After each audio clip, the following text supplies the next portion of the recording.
Ways live.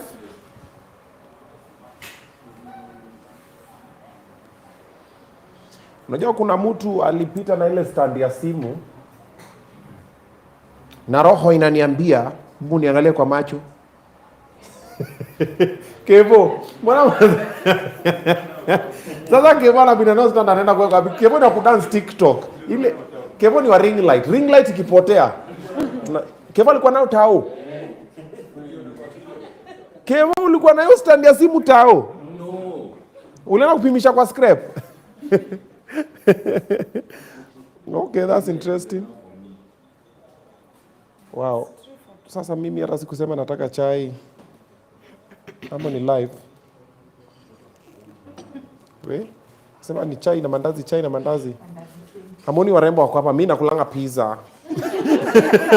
Hadi mandazi 20 surely, guys. We are live. Mumeona nini? Hakuna, guys, there's no mandazi 20, they are joking. In fact, they're 27. Hey! Okay, you got me. But malipo ni hapa pa duniani.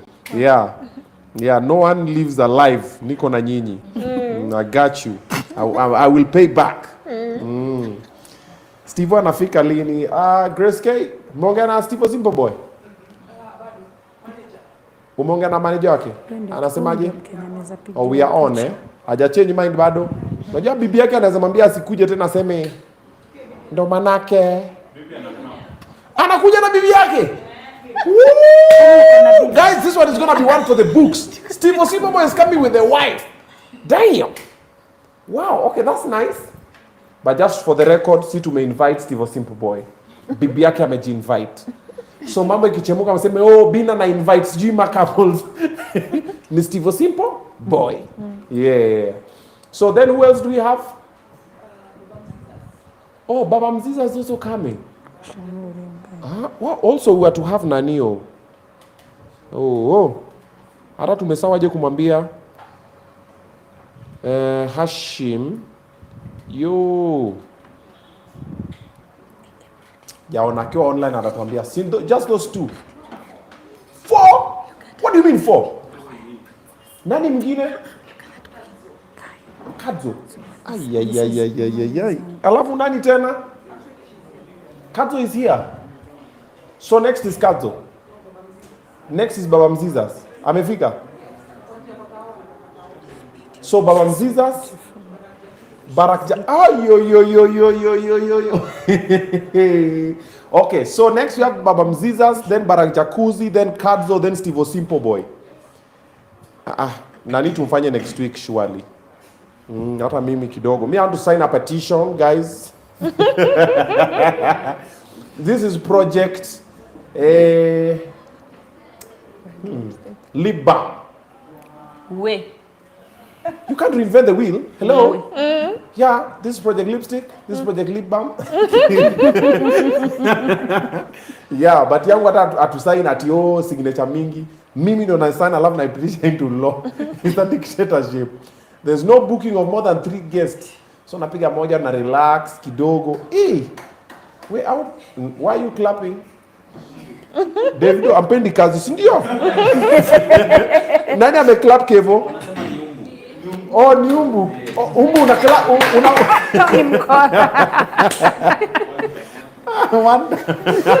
Haya. Nyie chembukeni tu hapa muone mambo ni live. Mumeona ile moshene ati sijui pastor sijui alikuwa amefanya nini amededi. Acha niwasomee kitu nimetumiwa hapa. Ule alihost Gachagua. Wana Munez na amenitumia Catholic priest who hosted Gachagua 2 weeks ago murdered. Imepostiwa hapa kwa social media ya NTV Kenya. Catholic priest who hosted Gachagua 2 weeks ago murdered. So ameweka hapo. Alafu comment hapo jamani tu Obinna Junior ni Jesus Christ. Wow. Alihost Gachagua wapi? Like Corey alihost Gachagua wapi? Nakuru. Alimhost wapi? Like kwake Nakuru? Ama kwa church? Haya. We're gonna research on that one alafu tuone. Sasa unajua mambo ni mingi. Mambo ni mingi. It's live.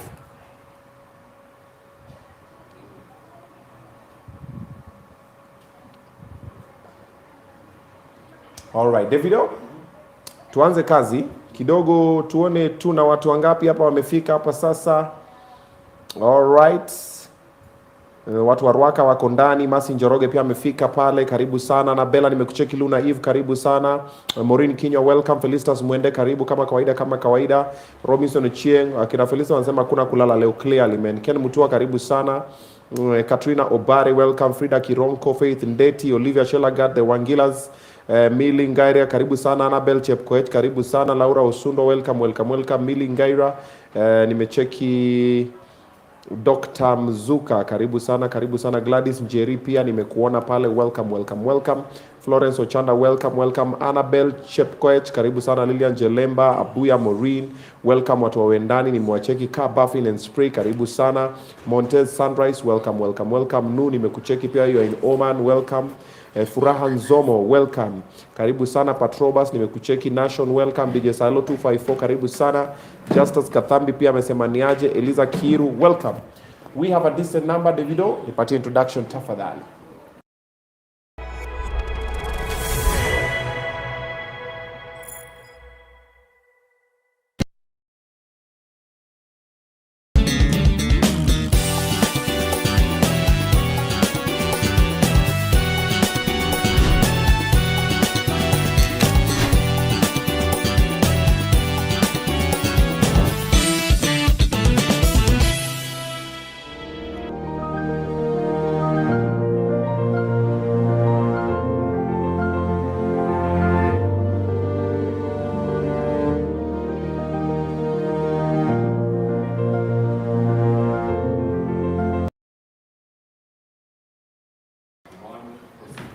What's up, everybody? Ogadi Top is in the building. Welcome to Obinna Show Live when it's Monday. You know it's time for the good vibes. We bring you education and we bring you entertainment. Above all, we inspire and we get to motivate. This whole conversation comes to you live on YouTube. Comment, like, and subscribe. Asante sana for watching the previous ones if you have. If you haven't, imagine you've missed a lot, but you still have time to catch up by tomorrow. But today, we still have amazing guests coming your way. However, we've had some amazing, interesting guests also in the previous episodes. And also this one is going to be one for the goods, because now here, we're doing the Lord's work. Yes, there's something amazing that I want to tell you guys about that's going to change the world. And I want you to be part of it. Definitely. Coming live to you from Samaki on Othero, this joint and seafood, same WhatsApp group. When you pull up over here, tell them you want some calamari, some lobster, you're going to enjoy. Amazing ambience and also amazing ample parking space. And car wash is on site. And we just introduced pizza. Yes, you can have some pizza on the location. And also we do have nyama choma. Privacy guaranteed. Hapa sipele unakama unashangaa umekutana na landlord wako. Hawezi fika huku. All right, but you're going to have a good time. So pass by Samaki and enjoy the good vibes. All right, this show, one ikikuja, one inapiga luku, and of course, that is at Young Taylor. Hao ndio wameenda wakafanya mambo ya suti, wakasema Obinna, kani kama unaenda Rorashio. Yeah, so also if you want to look good, you might want to consider at Young Tailors. They're going to make you some amazing clothes. Si masuti tu, wanashona hata hizo zingine, hizo za mavitengere, manini, all of them. You want to look amazing at Young Tailors. A group of young people doing some amazing job, and their prices are very, very, very accommodative. I'm affordable. I'm manageable. Yeah. So talk to at Young Tailors. Their numbers on the screen. They're going to hook you up. All righty, now let's get right into it. For this particular conversation, I have a group of ladies who are here for a good cause. So, wapi makofi tafadhali for the first time on Obinna Show Live, the Project Lipstick.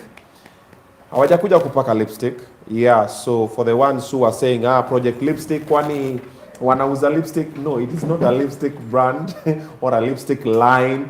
Ama kuipaka, but you're going to get to understand what is happening. So stay tuned for that one and much more. But karibuni sana. Karibuni, hebu nione nani hajapaka ama umeipaka. So, just to get this off nini. This is one lipstick are red, si ndio? Juu unajua mademu wanasema, no, this is not red. This is a shade of sijui what nini. So zote ni red. Zote ni red. Hii dress ni red. Sana. Oh, sana. Hii ni blue. Sana. Hii si blue? Shati ama si shati ni green. Yeah, shati ni green. Na hii ni blue. This is blue. So tuko sawa. Tuko sawa. By the hii ni teal. Till. Till, yes. Till number. T-E-A-L. I told you. So this is color teal. Yes. There's teal green, teal blue. Correct. Till Hii number. shati ni color.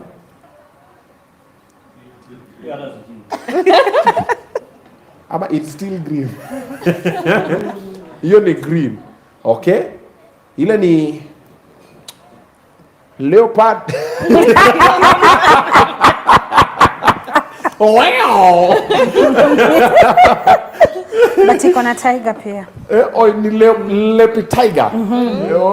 Ama hiyo ni zebra. Hiyo ni sa dibra. That's a dibra right there. Saliga. Leopard and tiger. Liga.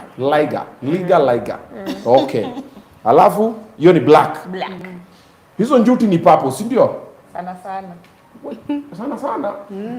Yeah. Na get out ndio unajua mademo na kuanga sensitive asema mimi ulisema nimevaa. I'm like so hiyo ni purple sana. Purple. Okay. Haya. Karibuni Obinna Show Live. Nimeona tuko na vipofu wawili. I was once a member. Yeah, I know. Yeah. But the Lord saved you. No, it had everything to do with laser. But the Lord went ahead of me, so it can work. Yeah, it's a very brief surgery for about 5 minutes. Yeah, hata you don't feel anything, alafu kidogo now naweza ona. You were Sasa naona hata blind, vitu mnafikiria. but now you see. I was blind. Now I see. Yeah, you can take my hand. I'll bring you to the light.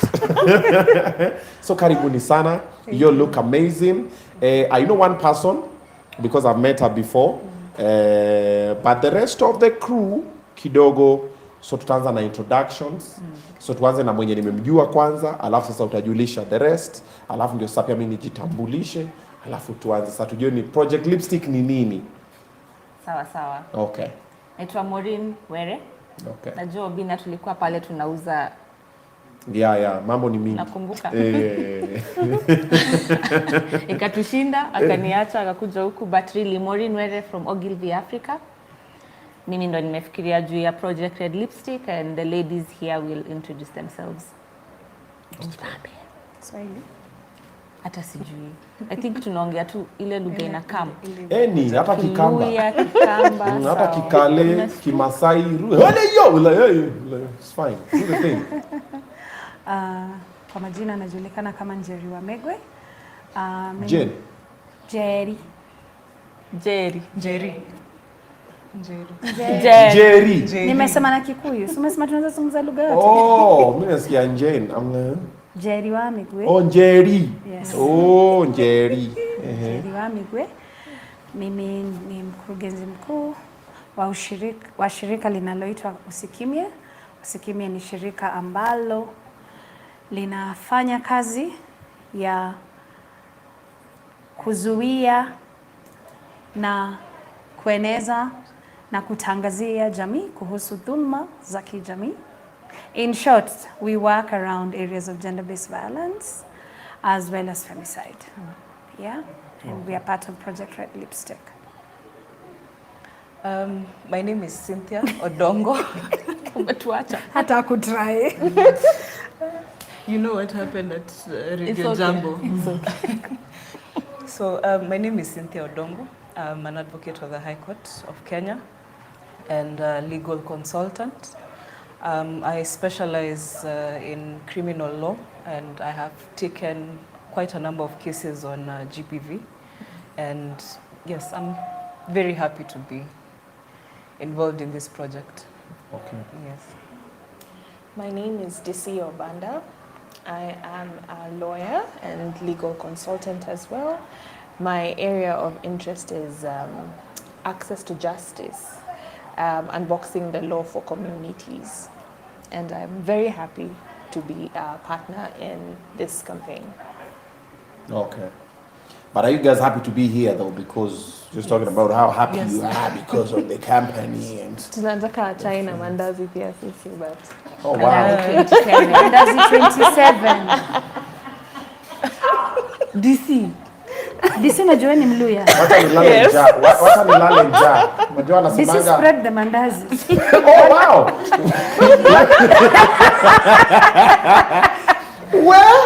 Kumbe mlikuwa tu vibaya hivyo. Guys. Kwani uko na tuenjoy na hizi mandazi? No, it was a joke guys. It was never that serious. Wacha tu watu Pamela kuja usaidie wageni wako na kitu ya kukunywa jamani. Mimi nimeona mara zangu zikuendeka. Kukula. Umetupa mandazi. Wanuya wanakuanga seme. Msichana mrembo lakini appetite ya fungi. Mandazi kweli. Mpaka maloya. I thought like lawyers kidogo wanakula na decorum. Yes, chakula kingi chakula na decorum. Au unakula kingi na decorum. So mandazi. Meet them. My mothers. Yes. Your mothers? Ndio vinapendanga wa mama. We. Wa mama no assiste. Wewe usijali Pamela, wewe tupe mandazi. Mbona tena? Provided you're fed. Yes. Sasa huyu ni lawyer. Huyu ni advocate. Alafu ule anawaka pale usikimie. Ni usikimie. Ni place ya It kutonyamaza. means don't keep quiet. Sika kunyamaza. Nyamazi. Hakini kunyamaza. Huko ni kwa mimi na noisemakers. wewe mimi si nyamaza. Nyamaza. Yeah, you need to work there. Usikubali kudhulumiwa. Yeah, we know Pamela. Nanga tukiendana na mimi pahali. Sikaangie sana hapo natorokanga naenda kuongea na watu. Then wa huko mwisho anatoka Ogilvy. So Gilby. Ogilvy tu. Haya, so wacha nikuexplainie. Okay. So Ogilvy ni agency wanapatia watu kazi. Unaona sasa kama for example mtu kama Airtel.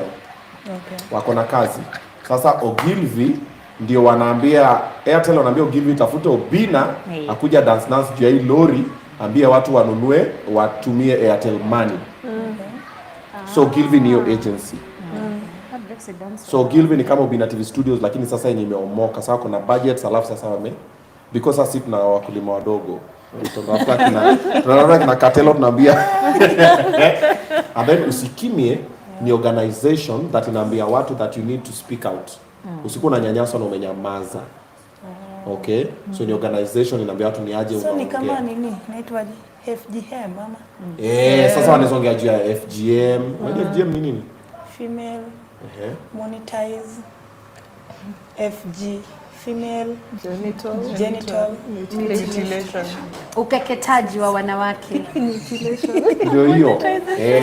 So like female genital mutilation is not a good thing. So you speak about it. So your organization wanasaidia ku-amplify na pia ku-get donors and people who are like-minded individuals so they can achieve the objective. Okay? So kama for example leo wako hapa because of femicide. Masista zetu, daughters wetu, wake zetu wanauliwa. So we are here to talk about it so we can stop it. And you are signing a petition. So we'll get there. Sasa huyu ni advocate. Sasa ukishikwa, ukiongea broken English, ni huyu anaenda kusema your honor, Pamela is innocent. Alikuwa anaongea French. Alafu sasa huyu ni wa kusign ma contract. Yes, sasa lawyer ule na kama anasema nilikuwa nataka Obinna kulipe pesa ngapi, ana sign anaangalia nini na kupatia. Okay. But huyu bado anaweza fanya pia kazi ya huyu. Lakini huyu ni ngumu sana afanye kazi ya ule. Even me wanted to be an advocacy but all went in vain. I never thought it, but I ended here. But I thank God, yeah. Also, apart from advocate, I wanted to become a journalist soon. Yeah, but You are still No, you're in the right place. I'm the right space. Naona ni kama hiyo space iko sawa. Yes. And there is still time. You are already a journalist. Yeah. Yes, that's what we do here. Yeah, so nimesema I'm in the right. Hey. Okay. My So name this is Pamela. Yeah, I'm the hostess at Obinna TV Studios. Hey. Thank you. Yeah. Zoom imeimprove. So, You're the I'm the hostess with the hostess. mostest. Ukudi kusema hivyo. Sorry? Ambianga watu I'm the hostess with the mostest. Yeah, both air, road, or by wind. Yeah, Everything. everything. Hey. So, you're welcome. What can I offer you? Mandazi. Mandazi Wakati plate. mandazi Okay, guys. I think we gotta talk about the elephant in the room. The 27 mandazis. The mandazis, ain't nobody getting nothing. Those are my mandazis. We have a personal attachment to them. Okay, mkulege mandazi. Sana unatunyima mandazi. Sisi tumesema tunataka mandazi. Chai na mandazi ndio kitu ya kutunyima. Situpe chai. Alafu Mandazi 20. Obinna atatupe mandazi. Okay. Haizi tunyima hivyo. Wapi ya chai? Mimi maji. Okay. Warm. Maji. Nakula mandazi na maji. Kwani mko drama festival? Waluya. Chai black. Chai black, chai brown. Karibuni sana. Karibuni sana. What I like about this conversation is the people that I'm having the conversation are actually fun people to hang around. Yes. Kuna watu wengine unakuwa na conversation nao kwanza maprofessor. Kwanza wanakuanga wameka miwani zao. Amenuna tu, kule umenuna nini? Let's have a light conversation, but also let's do the Lord's work. Yes. Alrighty. Haya. Mimi nilijaribu ku explain what y'all do to Pamela. However, now the ones who are watching now, they want to hear it from you, what you all do. So let's start from here. So you are a lawyer, but you major on what? Then you're an advocate. Then now we come to Uskimie. What do they do? Then now Ogilvy, what do they do? And then now we keep the ball rolling. Cool. Thank you. So I am an advocate as well. Ah. Yes. Okay. So the difference in Kenya is that you can be a lawyer after 4th year of university, but you have to go to Kenya School of Law, go for pupillage, and then be admitted to the bar. And that's when you are an advocate of the High Court of Kenya. Yes. So no one can really practice in Kenya until you are an advocate of the High Court. So I am that now 11 years post-admission to the bar. Nice. But my interest is people and information. So it's knowledge. What do people need to know? Africa is, when we talk about development in Africa, there's so much that we talk about. We talk about finance, we talk about food security. But for me, I believe that the very first thing needs to be knowledge of the law. Knowledge of the law is a big thing that is holding people back socioeconomically. So that is my interest. That's the work that I do. I do research and I work on projects to unbox the law for people. Yes. Wow. Tutakumbuka yote, but fine, guys. Whatever you can grasp on. Tunashika tu pupillage. Pupillage, I'm like, wait a minute, pupil. I'm like, okay, pupillage, okay. And then bar. Some of us, we don't get admitted to the bar. We take ourselves to the bar. But it's fine. Forget badai. For me, I'm an advocate of the High Court and don't have as much experience as she does, 5 years post-admission. Okay. Yes, and I mainly major in criminal law. And right now I'm undertaking my master's for environmental law, so I took a bit of a tangent. Okay. And I also do consultancies, legal consultancies for some private entities in the country. Okay. Yes. So for me to be involved in this campaign, I was approached by DC, following my various works in the legal space. Okay. Basically advocating for the rights of victims of gender-based violence. But unfortunately, I've only gotten to deal with female cases. Gender-based violence cuts across the board, but men usually don't come forward to talk about it. So the only cases I've dealt with is those that involve women. And I also practice family law as well. Yes. Watu wamesoma hapa. Just putting it out there.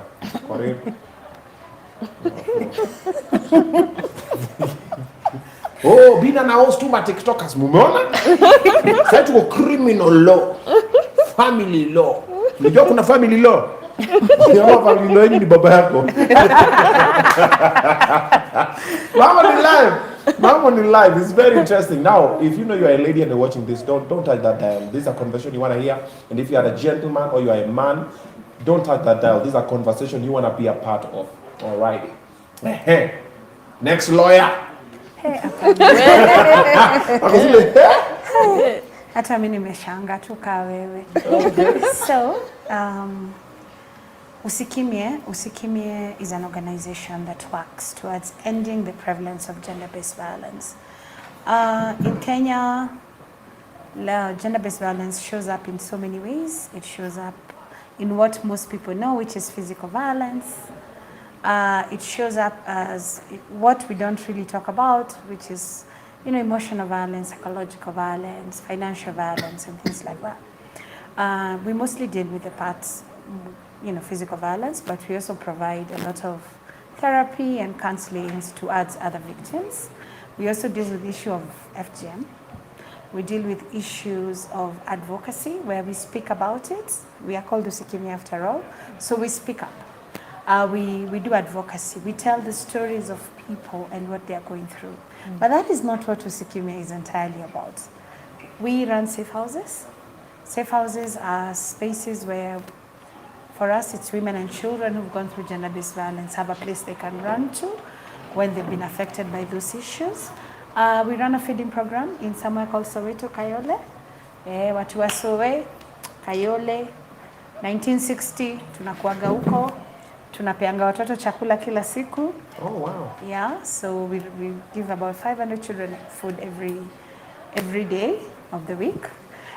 Besides that, we run a lot of campaigns around women within that community, but we are also very vocal on social media and a few other things that we do towards ending the prevalence of gender-based violence. And primarily one of the things we do, and we have always spoken about, is femicide.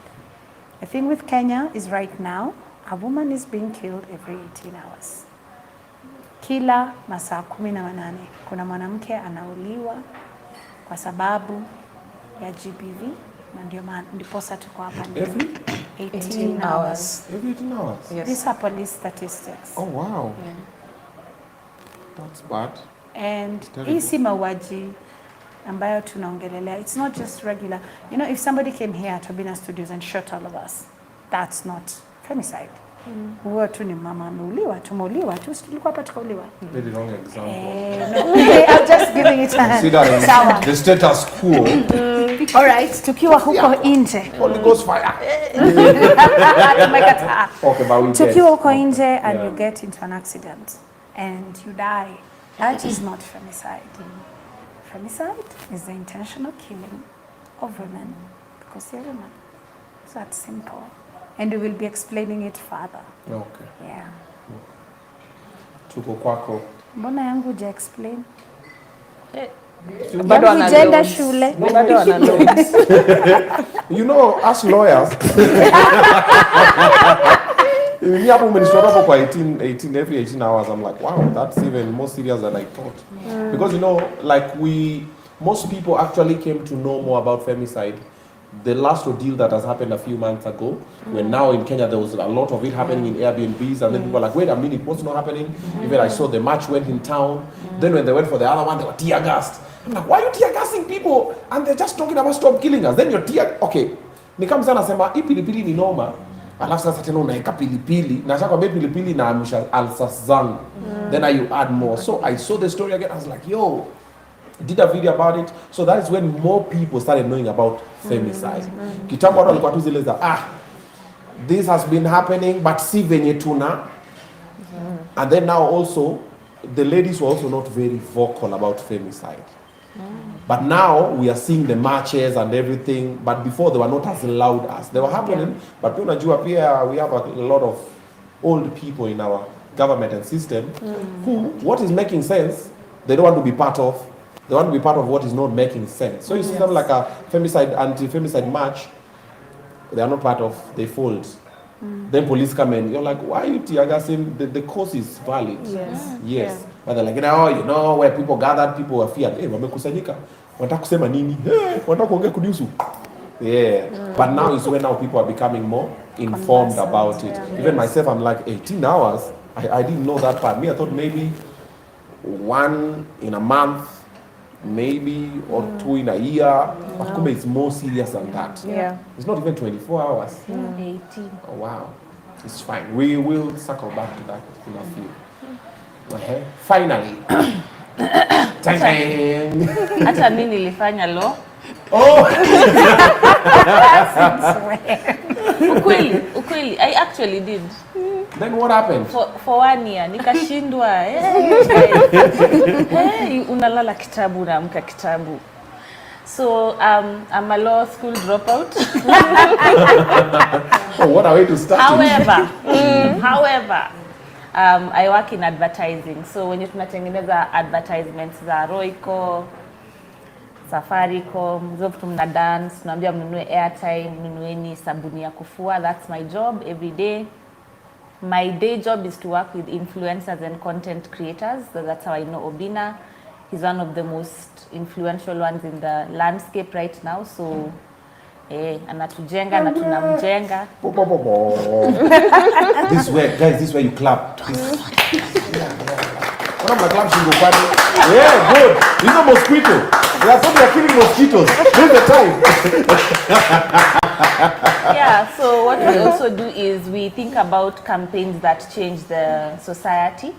This was one of them. We have a big workforce of women within the agency, and there was a big, we noticed a lot of killings of women, what is now we call femicide. And we couldn't do it ourselves because sisi tunauza sabuni na maji na tukaa hizo. Nimeona maji nikasema tu maji, guy morim. But anyway, so we reached out to Njeri from Usikimye, and the other partner is Joanna K Cosmetics. That's why we call it Project Red Lipstick. So we are using lipstick as a symbol of defiance and boldness to speak up. That's why Usikimye is also here. So while you see the lipstick on our lips, leo sijapaka niko na homa. Oh, I didn't know mtu akiwa na homa paki lipstick. Daktari aliniambia. Okay, hata hiyo sio point. Obinna, I was saying. That's not the point. Project Lipstick, Red Lipstick. So Joanna K is the other partner who does now the visual part of it as creative. And then Jerry now unfolds the story of femicide. While we look at the story of femicide, we understand why it happens, the patterns, how we can stop it, and also tackling the problem underneath it is gender-based violence. Na kwa hayo machache, unaona law school ilinisaidia hiyo mwaka moja. That even closing.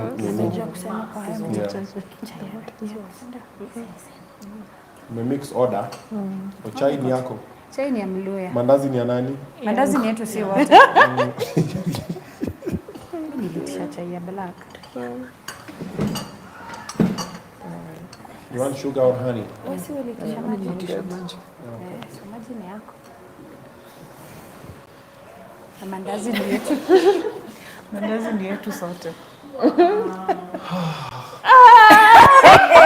Mandazi ya tupati. Life is tough. Life is tough. Chai tume. Kwa Nairobi. Yeah, tea for tough. You are very bad. 1, 2, 3, 4, 5. Subaru boys. Kama ni Subaru ya Mbaru imekam. Imekam na imejaa. Na imekam na kinini. I just have a feeling nisipope hizi mandazi. Zitatosheka. Wacha ni surprise. Ting ting ting. Wale watu walidhani tunadanganya na kuhusu mandazi 27. Kama mnachukua for real. Mkono tupatie tukurudishie. Kubaya. Guys, don't joke with them ladies. They are not joking. All right. So for the one who's just joining us and you have no idea why we're doing this, why we're having this conversation, so there's a petition that we are championing. Yes. And we are also signing. We want to pass so that femicide can be put into law. Yes. Yes. So itapelekwa kwa parliament. So what we'll do, we'll sign the petition. When we get 100,000 signatures, it goes to parliament. And then huko kwa parliament sasa akina Salasi and the rest. Na akina bad girl. Bad girl akina bad girl. wafanye mambo yao.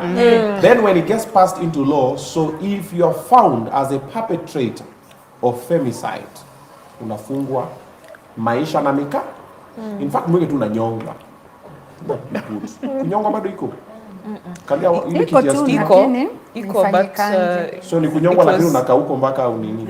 Mpaka uzee wako. Lakini pia unaweza achiliwa juu. So mbona hii watu wanaachiliwa? Watu wagani wanaachiliwa? Watu wa nini? No, but Kenya mambo ni mingi. But that is why we're here. So that is the conversation that we're having. We are here to talk about femicide. Kwa wale ambao waelewi femicide ni nini, tafadhali Njeri, fanya mambo yako. So, femicide ni uwaji wa ukatili kwa wanawake. Uwaji wa kikatili kwa wanawake. So it is a killing of women. Why it's important? Na najiuliza lakini pia baba wanauliwa, hatujakataa. Lakini femicide iko na zile vitu zinaidefine. So makumbuka tukianza tulisema femicide si ati mwanamke wote ameuliwa, inaidefiniwa kama femicide. Hata vile polisi walitoa statistics zao beginning of April, walisema it's 129 women wameuliwa kutoka January hadi March, na wanawake wameuliwa, tunaita femicide. Kwa nini? Number one, 75% ya wanawake wale wanauliwa kwa femicide wanauliwa katika hali ya ndoa. Kwa ndoa zao. Kwa hivyo wanauliwa na bwana zao, wanauliwa na boyfriend zao, wanauliwa na wapenzi wao, na wengine wao pia wanauliwa na ex. Uliachana, alafu nikakutime, nikakuua. So majority of the women who are killed in femicide, majority yao, wengi wao wanauliwa na watu wanajua, watu wamependana nao, mna fight kidogo, inakuwa argument kidogo kwa nyumba. Kama umeona last week kwa social media yetu IG tuliweka about 4 women that we know their cases. Kuna mama fulani aliuliwa Rwaka, and I want to bring this to your attention because it's important. Huyu mama alikuwa na miaka 69. She was almost 70. And she was a mom, she was a grandma. In fact, alikuwa anauza pale Blue Sky pamoja na watoto wake na watoto wa watoto wake. And alikuwa anaenda soko asubuhi, akashikwa, akauliwa, na kabla auawe alinajisiwa. Kunajisiwa ni kuripiwa. So you can see. So the other way that femicide is done is women who don't know the people they've met. Polisi walisema kwao 129 women, 15% ya hao waliuliwa in public places. Sasa kama huyu mama na kupatia mfano, alishikwa pali public, hata mwili yake ilitupwa pahali watu wanaweza ona, mwili yake ilipatikana kwa mtaro. Sawa sawa. So pia kuna wale, kwa hiyo sasa hiyo 25% imebaki, wanauliwa kwa public places, na unapata wengi wao wamenajisiwa.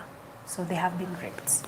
The other pia demography, pia unapata tunaongelelea kuhusu femicide, tunaongelelea kama kwa mfano, kuna msichana, na nitatumia example yule msichana aliuliwa Wajir, Gala Adam, ambao anasema mimi sitaki kuolewa.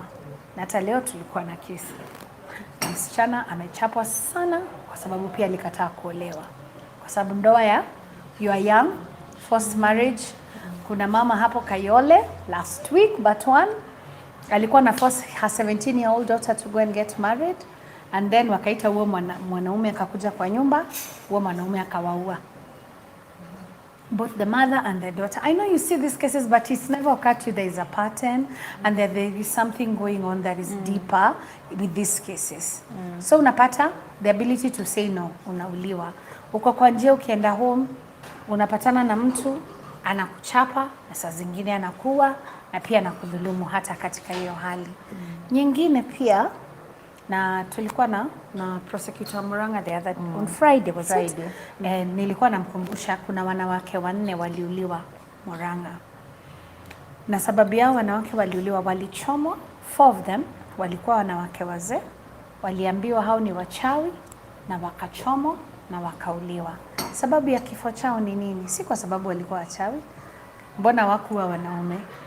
So wanaume pia. So na tukiona mganga kutoka sijui wapi tunaonanga ni mwanaume. Lakini sasa waliekelewa na koloni, and we've had that occurring in Kenya for a very long time. We've had it in Kisii, tumeiona Kilifi, na inaendelea kihama inaanza kukua ni kitu ambayo inaambatizwa. Ukiwa na kashamba kidogo unaambiwa wewe ni mchawi, unachomwa na shamba yako inaenda. So that is what femicide manifests itself in this country as. That's why tukisema ni femicide, hatusemi tu ni kuuawa ya kawaida, tunasema it is gendered killing. Ukiangalia ni nani wanauliwa majority, na hata hii law ikafanyika iwe parliament, bibi yako akikuua, it is the same law itatumika for you as well.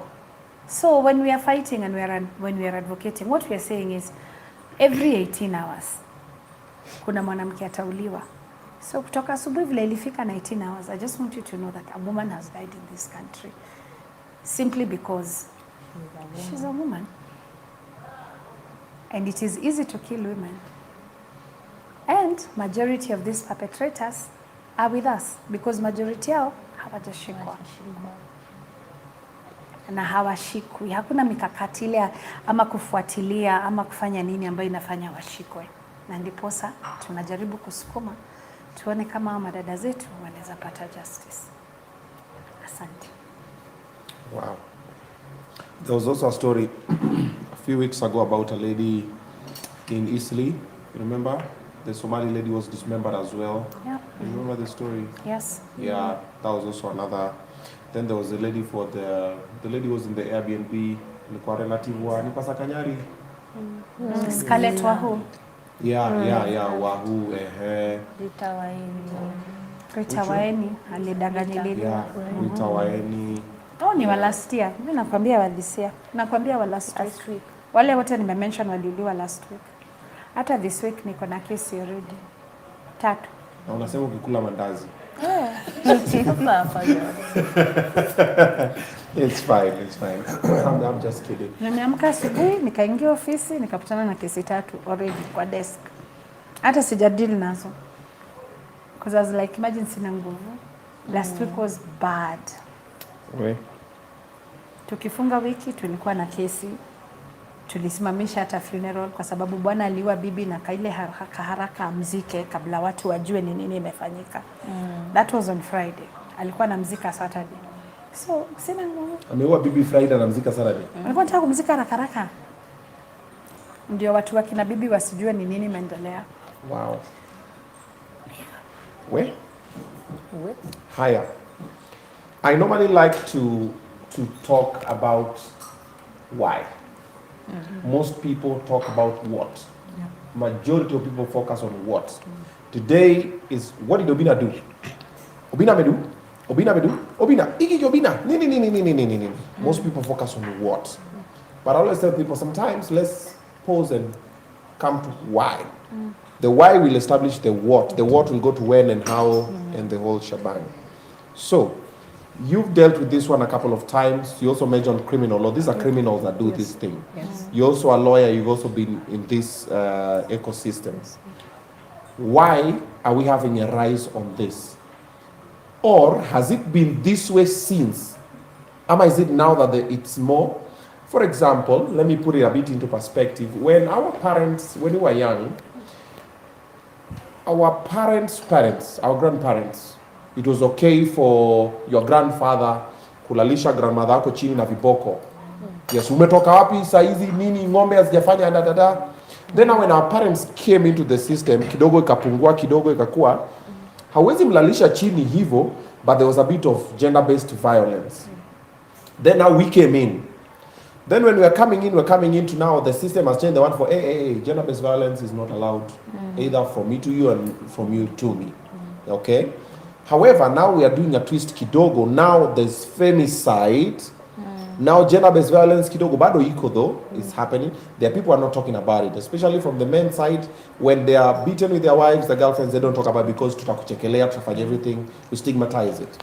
The ladies, some are talking, but some are not talking because also, my friends think I have this perfect man, Mr. Ki, wajue kumbe Obinna anakuanga hivi. Ama what will they take? Ama akiniwacha ndaenda. And some also blackmailed. Ukisema, I'll do A, B, C, D. You get? Now, gender-based violence, bado hiko, we are working towards it. But now it's like there's a rise now on femicide. Why is this happening? For me, I believe it's a systemic or societal breakdown. Okay. We no longer instill the morals in our children that used to be instilled way back. Okay. We no longer discuss the necessary issues that need to be discussed. Okay. When something goes wrong, these days you're told, later gentle parenting. That doesn't apply in my house. No. If you look at that at it from that perspective, Okay. then you find that a lot is left to go with the wind. We do not deal with issues as they come. You find that a case is reported to a chief, case is reported to a council of elders. That council of elders is made up of men. They would not persecute their fellow man for whatever they've done. These are crimes being perpetrated against your own child. You would rape and kill your own child.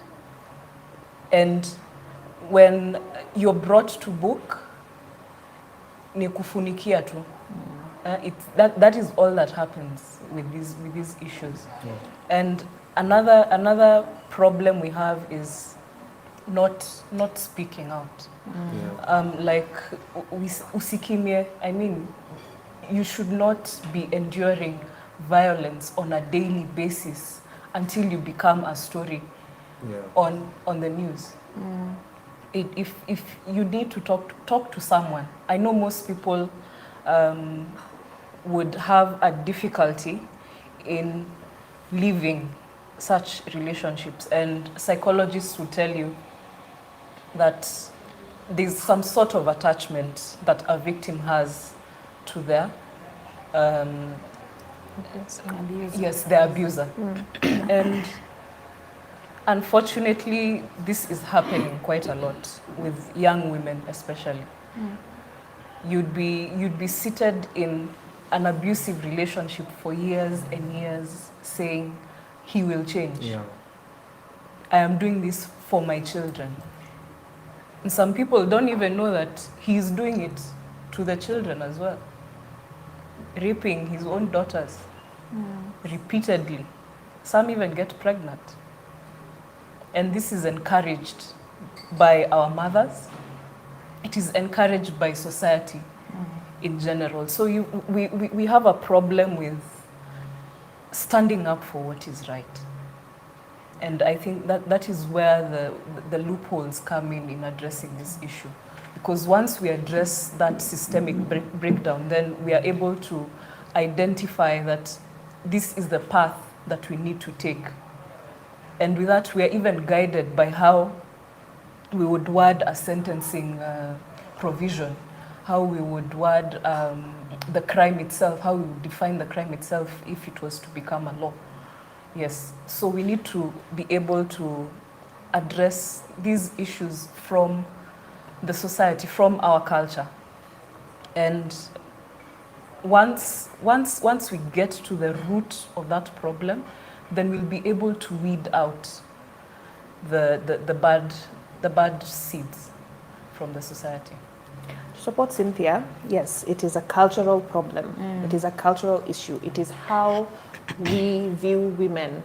That is, and that's the thing, that is the ingredient that is separating femicide from any other kind of murder. How do we view women? What do we, how do we think of them? And I'll encourage everybody that's listening or watching, if you're a man, really think about it. How do you view the women in your life? How do you view your mother? How do you view your sister? Do you feel like they're less than you? Like, really introspect and ask yourself that question. When you asked about history and how the older people used to do things, Obinna, things haven't changed much, okay? If you go, a lot of the time what we know, what we see is what's in Nairobi, or what is around us.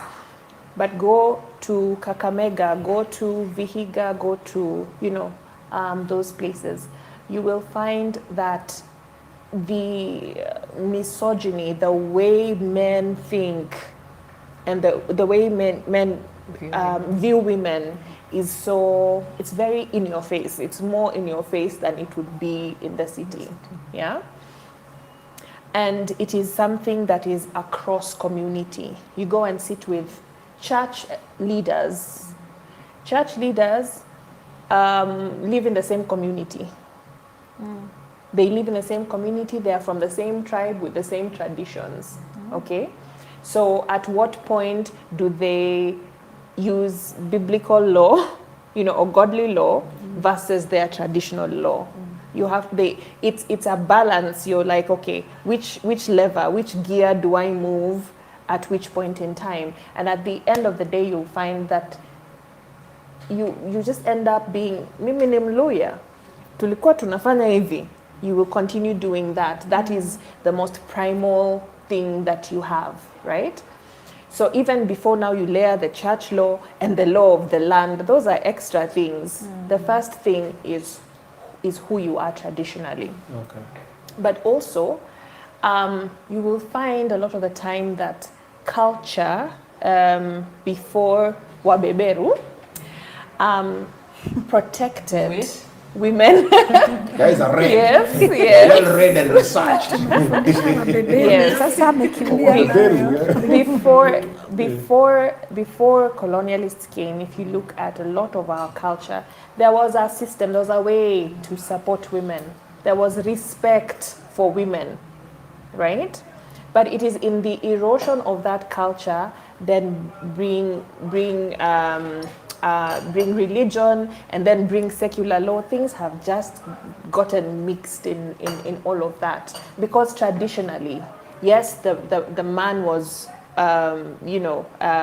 respected more than the woman, but there was still a way to respect and protect a woman.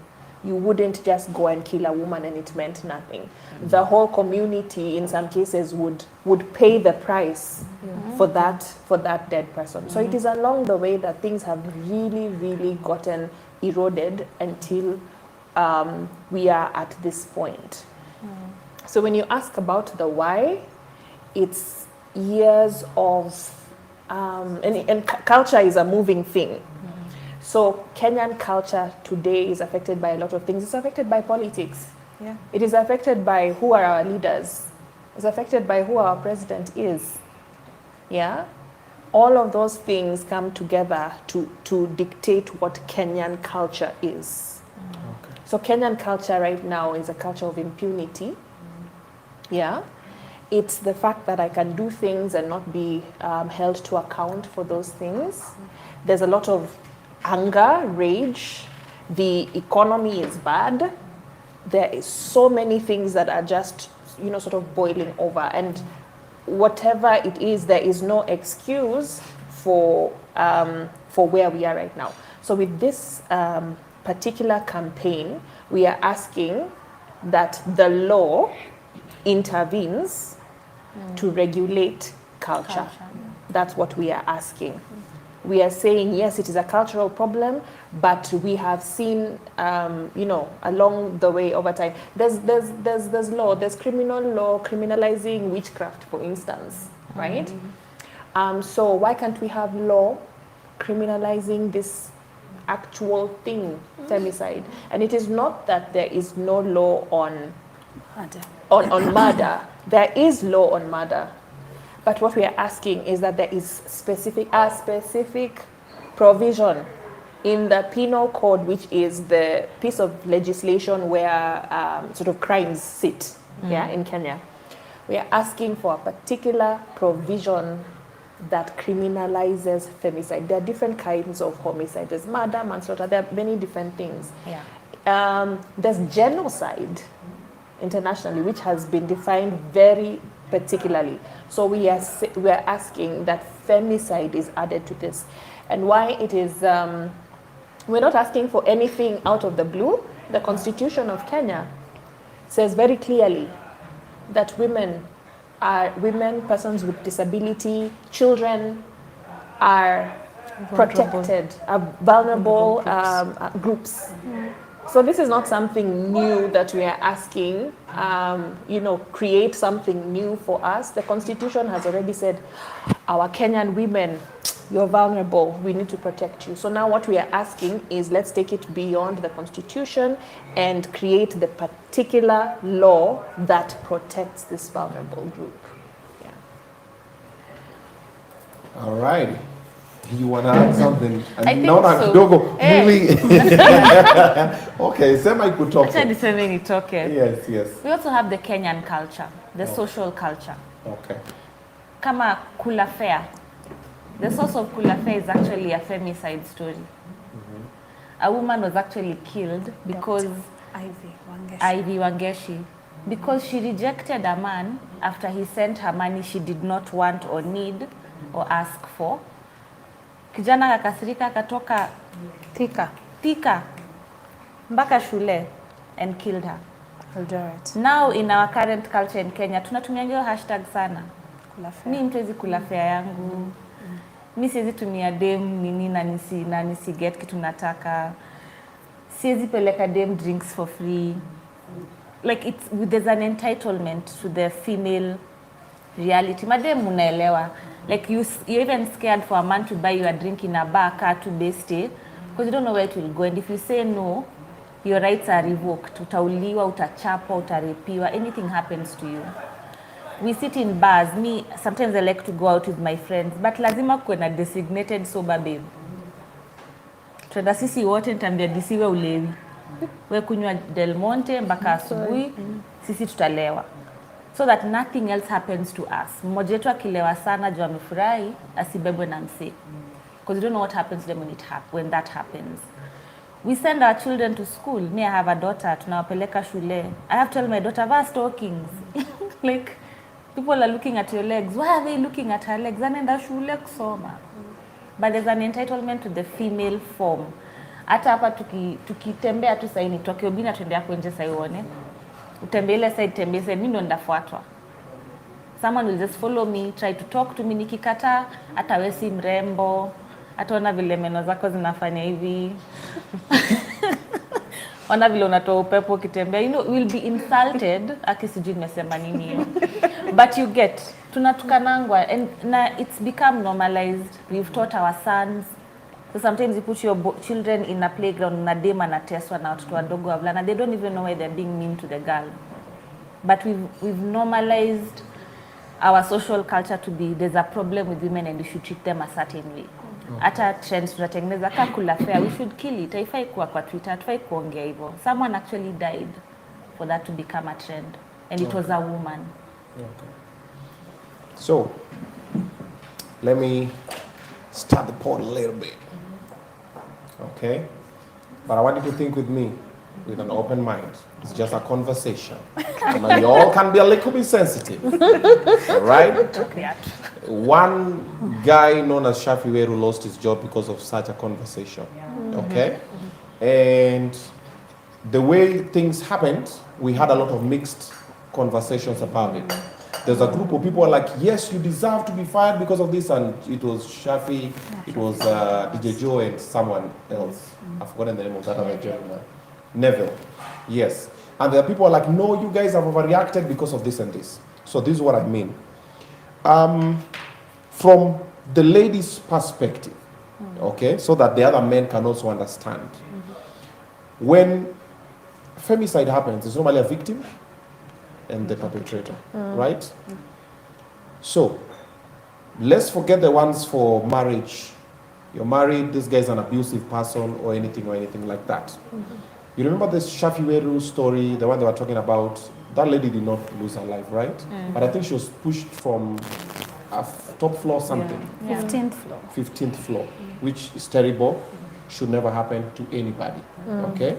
Then, so their argument were, I think the shorty came knowing something was gonna happen, then it didn't happen, and that happened, all right? So the gentleman in question did not have self-restraint or did not have humanity. Because from the school of thought I come from, I even teach my daughters, I have daughters, bunch of them. And I always tell them no means no. And even my son knows. There's no, even my kids when they're playing, and someone, hey, no. He stops right there, like no means no. And I tell my boys, I can get a shorty from wherever. And we'll go someplace and everything was going, and she just says no. I'm like, oh, it's fine. It's fine, thank you. Unatembeza tunawachia hapo. Okay? So there are people who know no means no. But there are people who are like, but when you are coming, what do you think was going to happen? See, nimekunulia chipo. Sijui hiyo kukula fare, the one you said, nimekutumia fare, umekam kutoka Thika, umekam all the way, kwani tulikuwa na kuimba hallelujah Hosanna. No, we have people who think like that. And those are a majority. Yes. And then also, another spanner in the works. We know how sometimes ladies do dress. Okay? You're in a club, you're in a different setting. Ameva singlet, kaleka, ameva kawaya, kaleka catapult, mesh. You can see everything. Like it's like, yo, okay, it's right there. So we also have this other group of men who are like, but umeva hivi ndio nikucheki. And the lady is like, no, nimeva hivi for me. Okay? Which now another normal man will go like, yeah, that's have I wage nice, I'll be minding my business over here. But there's another group of men who are like, no, but you're dressed like this because you know, okay. So this is what I wanted to ask. How do we know the roles that these people play and who plays what role in femicide, even gender-based violence? Because you know, if someone does not lose their life and you get even roughed, even someone pushes you in the lift, spanks you, you know, that's still GBV. You see. So, who plays what role? What can we do to avoid what and what from both sides, from the lady side and the gent side?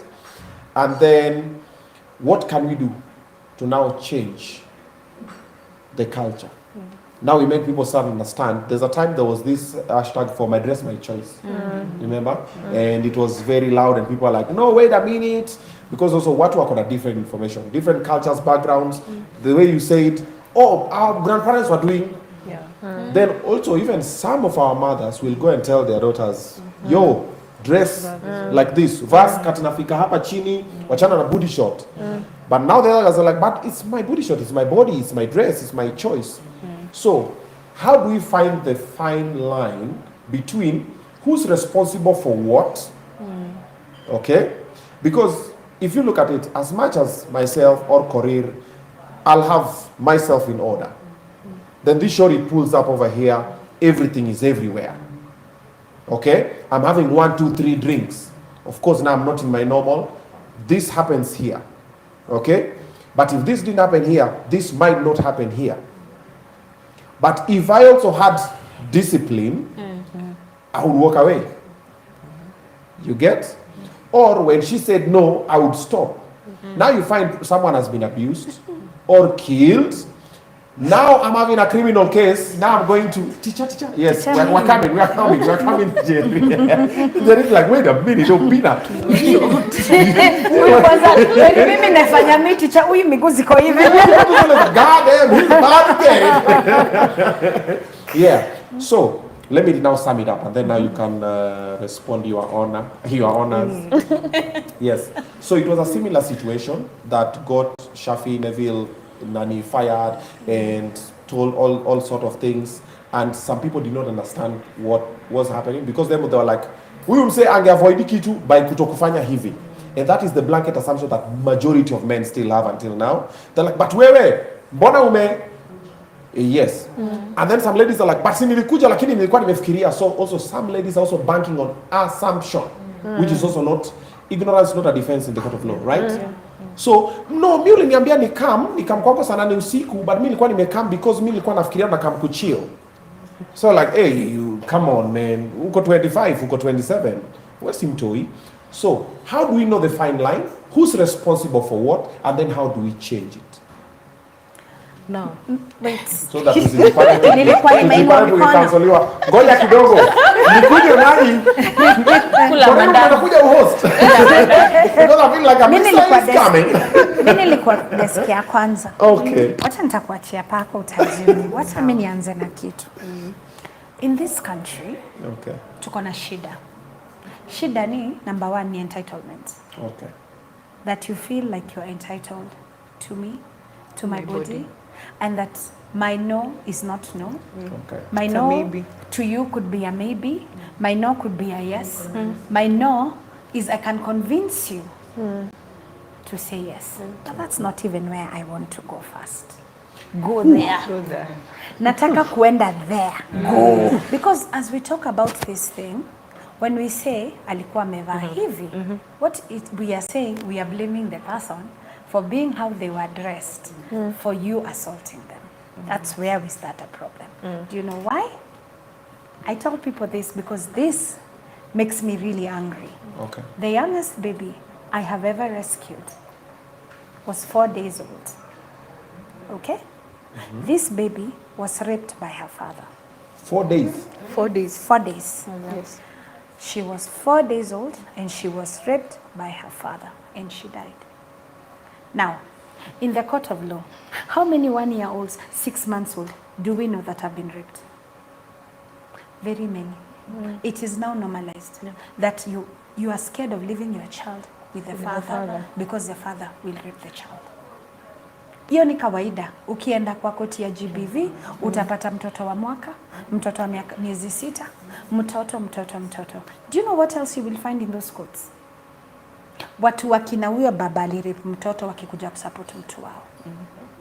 I need you to start looking at this. When you start looking at it from that perspective, is when you will know it has nothing to do with dressing. Yes. It has everything to do, and it has nothing to do with restraint.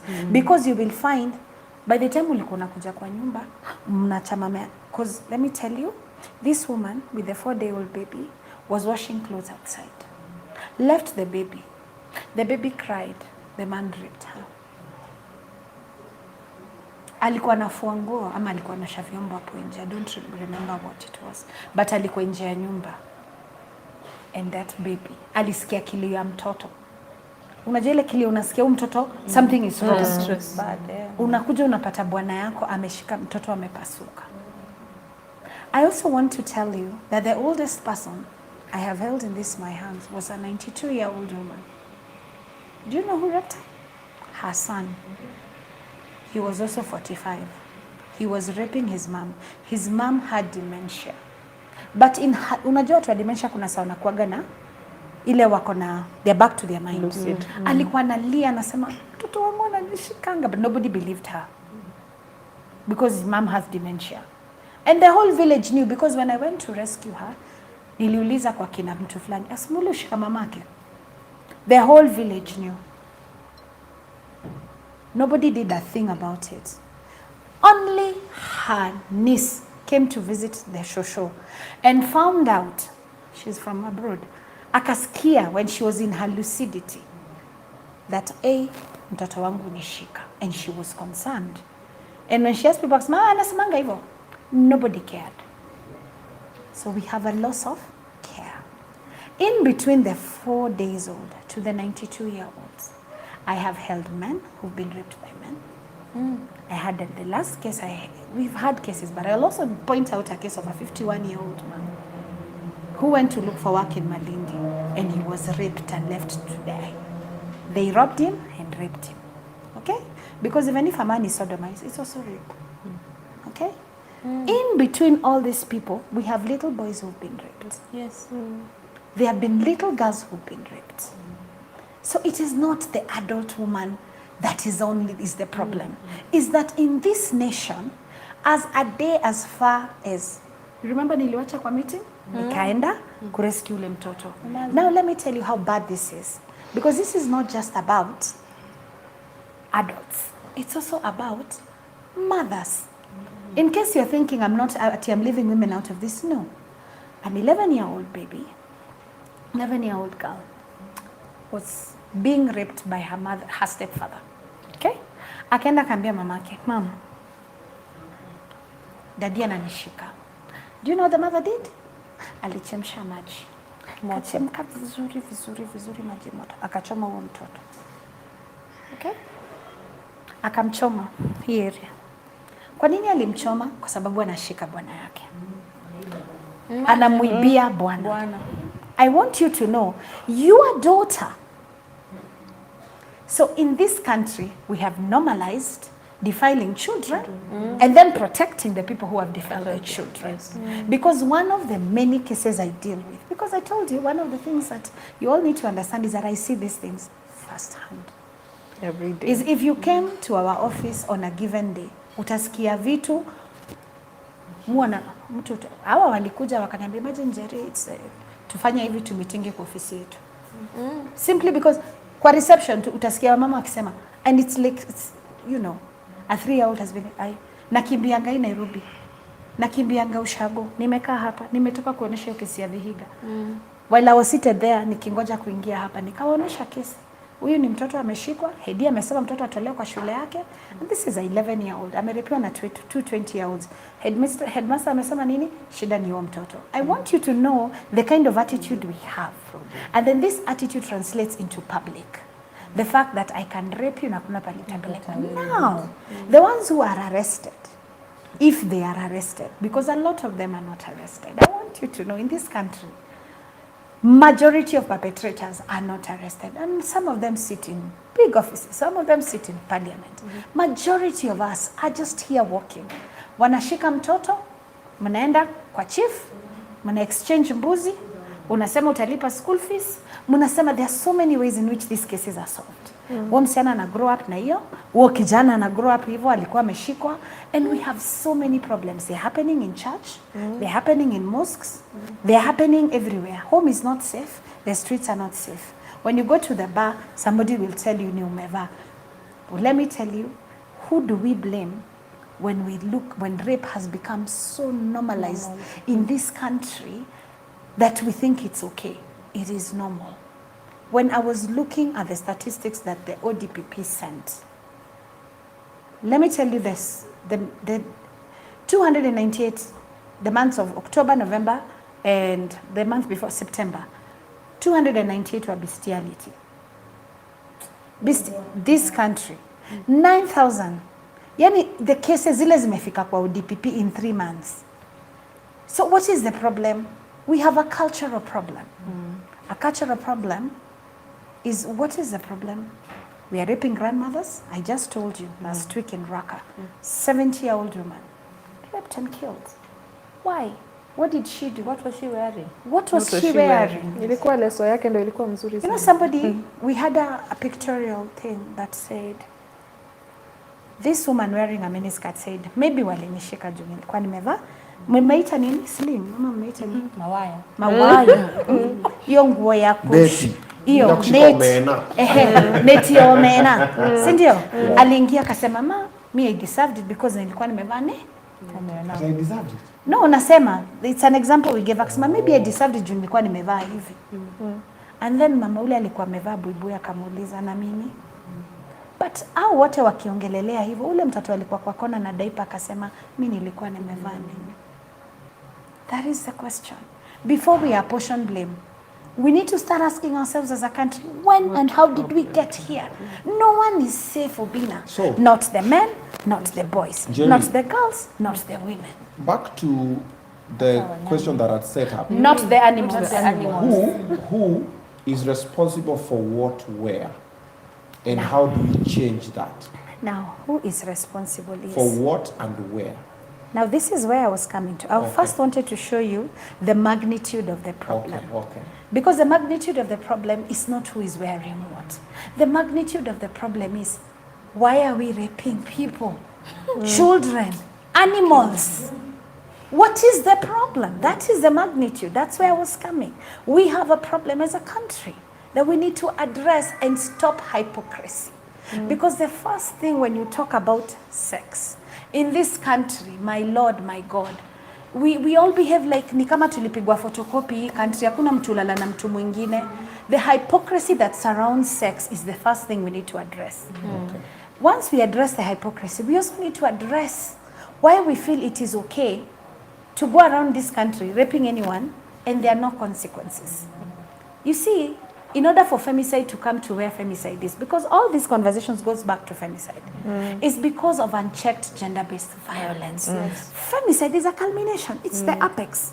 Ndio tufike kwa triangle hapa, kumekuwa na shida hapa. Hapa chini, which is what you've asked, right? Umesema who gets apportioned for what? The church. The church, okay. the mosques, So, the police. so let's say,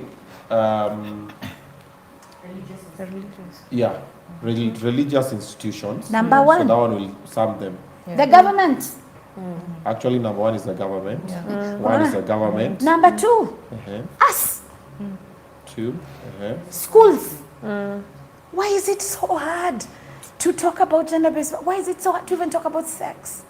Why is it a problem when we tell schools, wacha mtoto afundishwe, ajue.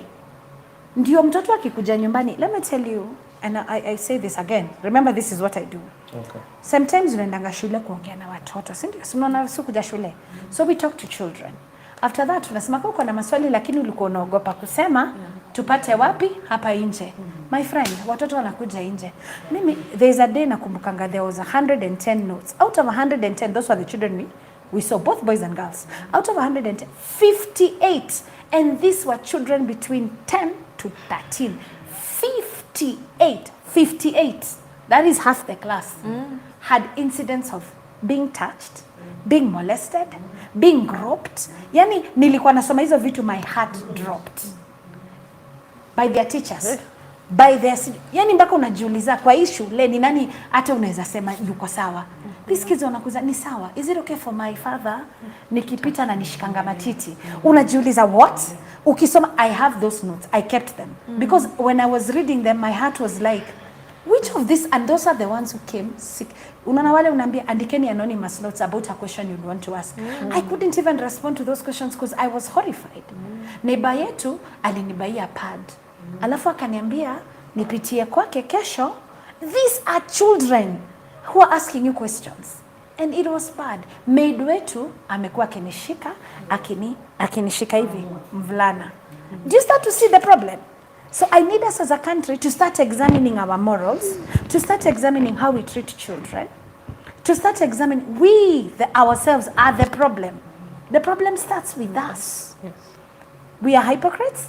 Mtoto akikwambia unamtandika vita hajawahi yaona na unaambia nisisikie ukisema hiyo kitu. So umeanza kwa, do you start to see the problem? Wewe mwenyewe kwa nyumba utaki mtoto wako. Sawa. So jirani wako is unsafe, police is unsafe because we have women being raped in the cells. How did that happen when a police station is supposed to be a safe place? Obinna, there are women lawyers and women prosecutors who suffer the same. Imagine. The same. So if Yeah, the woman wakilis lawyer. are not safe. You're a woman prosecutor. Also, when I talk about these things, I want you to know that the number of threats I get include being raped. Being raped. The number of times I am told I will rape you. Nikikupata wewe. You are told? Yeah. By who? Just come to my ex. Go through my ex. Visit my timeline. It is so visible. Right there. They're right there. Yes. So you know who the idiot I don't is. know sometimes. No, see, there's Then a- sometimes they come to see they're there. Some of them With don't the have their cybercrime, pictures. like, see, there's cyber- Yeah. Actually, this is so angry. Juzi akaniambia, I think it's time we take people to court for how they treat you. Because you're the one person who speaks about gender-based violence on our behalf. And the kind of violence that are meted on social media, particularly X. Now on Facebook, I have somebody for 7 good years, I was telling them, has come to my wall. I have reported to the police. I have reported to Facebook. I've reported everywhere. Ananiekeanga picha ya his private part na anaweka picha ya mtoto. Ananiambia hakuna kitu utanifanya, nitashika huo mtoto. I can show you. These are not things I'm making up. Yeah. It is so bad. Yani anakuja nikiandika tu anything kuhusu femicide, anything kuhusu gender based violence, anything. That man comes there and posts. I report, he deletes. See your account nimereport Facebook. Unafungua ingine. In 10 minutes anakuja ananiambia sasa ulifanya. I'm so tired. That is the kind of response. My response towards things when I talk about these things should tell you where we are as a country. Next time you're on X, wenda tu kwa Njeri wa Migwe, uangalie the responses anytime I post about an issue of gender. Wow. We've listed about 4. Who's responsible? And where do we begin? The government, number 1. Religion, religious institutions, us, the citizens, our morals are down the drains. Like we are kidogo atuko sawa. We are not mentally 100%. Because even for someone to do that thing that way, even like the ones who do bestiality, the ones who will sodomize kids or other men, even just kids, anybody, even a person who says no, and then you just, hey. Okay. Obinna, on the issue of government, people might be asking, so how is government responsible? One, the government has a responsibility for every citizen, towards every citizen, their security or their safety. So if there's a particular thing, it is them that are supposed to be identifying this thing that is a risk before and preventing it. Now, resources is the biggest issue, because today, if there is any problem, people will look for this lady. And they will look for Usikimye. She is essentially a state organ, her by herself. When they don't go to the police first, they start by looking for her and her organization. And even at times when people go to the police, the police are sent to her. Apparently, the budget is being done and will be read soon. The budget in this country for a police station is about 100,000 shillings a year for everything. And by everything we mean kupatia mabusu, kununua maji, tissue paper, kitu yote inafanyika, kuweka photocopy ile ya P3, kuenda kuweka fuel kwa gari ndio wakuja washike mtu ama ndio wafanye patrol. So when you divide 100,000 by 12 months in a police station, it gives you about 8,000. That's what a police station is given in this country in order for them to do policing. We already don't have enough police. Then the police is under-resourced. And then they are not supported. And so they're already angry at you. So ukikuja hapo kusema mtoto wako ako defiled, unaona nika kuna mtoto asikiza. It's not a priority for them. Yeah. So to Kenya police station. Now you start to see where government is responsible. She has to find a budget to fuel that police car to go so that go and do that work.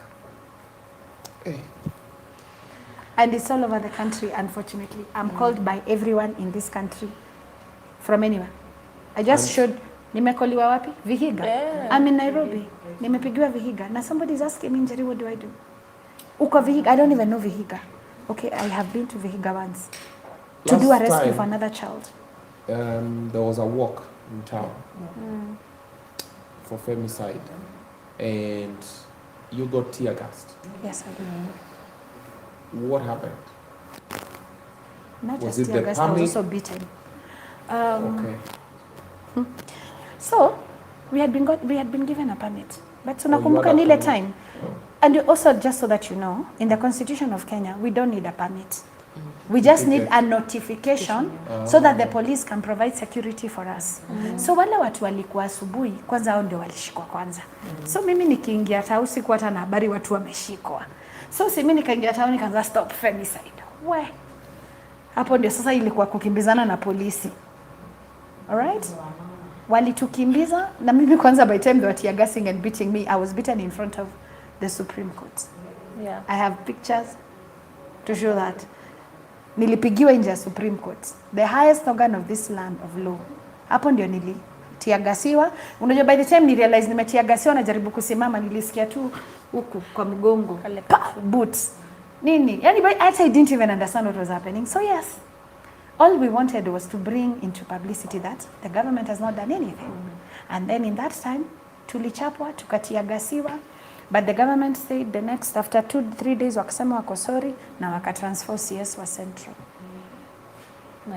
Nani hivyo. That's where the Central Police Station was transferred. Yes.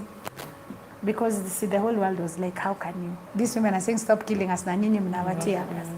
I have not been back to the street, which is why we are now using the petition, because me, I'm terrified of going back to the streets because na ujua by the way alikuwa ananichapa akiniita Njeri. Just in case you think we don't know who they were meeting. Yeah. Because I'm in the streets to protest. I think if I take us to I come from Busia County. Unasikia wanapiga fufufu. come from Busia County. Passionate about my county. Hapa kuna police station. Hapa kando kuna brothel. Na iko na watoto. Hakuna makosa so far. Sigi police station na brothel. Brothel si ni kazi. Sawa. But the different thing about this brothel run by a woman is that she takes little boys and little girls from families that can't pay school fees, hawana pesa. Anawaleta hapo. The men na watu wanapata trucks wakienda Uganda, Kakira, Malaba, sijui wapi. Those children are used for prostitution. Do you understand? So we are raising also children uko ushago, because me I'm very passionate about my ushago. I keep wondering, those children when they reach 18, what are they going to become? That also happens a lot, and I've done so many rescues in Kikope, which is another truck stop. So we are also allowing this permeation of watoto, we don't value our children. And I'm telling you, Obinna, if you cannot protect women, you cannot protect children. And one day, the same men who are not protecting the children and the women will start eating each other up. They already are. Now we are seeing sodomy growing. It was not there like this. So mutamaliza sisi wote, then it is nini wenyewe. Because right now, if you are, a thief comes for you to rob you, and it's not in public, let's say in usiku, and they rob you. This is the amount of gang rapes I do for men. I don't even talk about it. But do you know who men seek help for when they are gang raped? Me. The same person who they'll insult on Twitter. When they are raped, it's me they look for. And I'm telling you, it used to be one gang rape maybe every 3 months. It's now one gang rape every week. Nilikuwa naenda, sikuwa na kakitu, ama nilipita wao wakaniibia, vile nilienda nikapatana nao wengine, sikuwa na kitu. So as punishment, wakamsodomize. Now this has become a thing. Mbona una pesa? So una sodomiziwa ndio kesho ukikuja una pesa. It started up there, we did nothing. Now it's become a general thing. Now it's reaching men. This is the thing we say. When we say we want to protection, that protection should run like this. Because once you protect women, you protect children. You protect men. You protect men. Everybody becomes protected. Well, animals too, because they are not safe. The goats. The goats, the cows, the dogs. Safe. Nikubaya. Wow. So Sorry. this program is normally very happy. Yeah, but there's nothing to smile about from the conversation we are having. Our daughters are not safe. Our mothers are not safe. Our children are not safe. Our wives are not safe. Basically, nobody is safe. The government is not doing its job. We are not doing our job. You are not doing your job. I'm not doing my job. So for us to change this, I'm going to tell you what we need to do so that we can change this. You and I. Yes, it's going to start with you and I. I'm going to tell you in a short bit. Let's take a short commercial break. We talk about Mr. Frames. We talk about Goldchild Media Institute. And then Vipindi Ray every Saturday. We're going to be right back.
Acha kuniletea maneno my friend.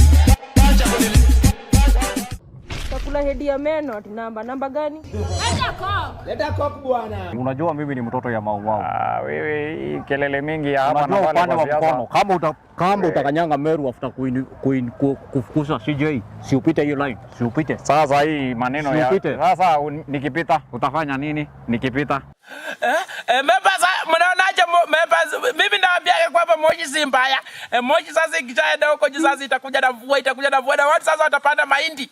Watu watapanda Sasa safari ile mimi nikiwa pale nimeketi pale kwa ndoto, Faruka akakuja akanieleza, yule mzee yule ni mtu wako na shamba, na tena ni shamba kubwa na imekawia kulimwa.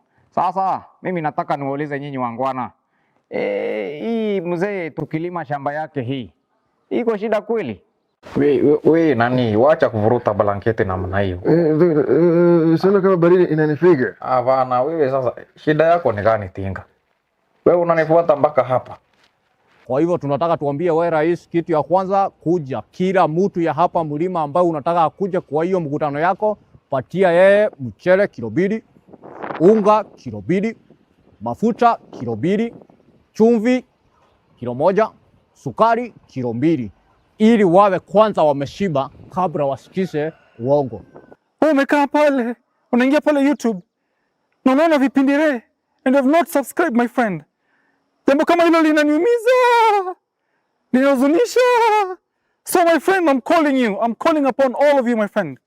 Just go there and tap the subscription button, my friend.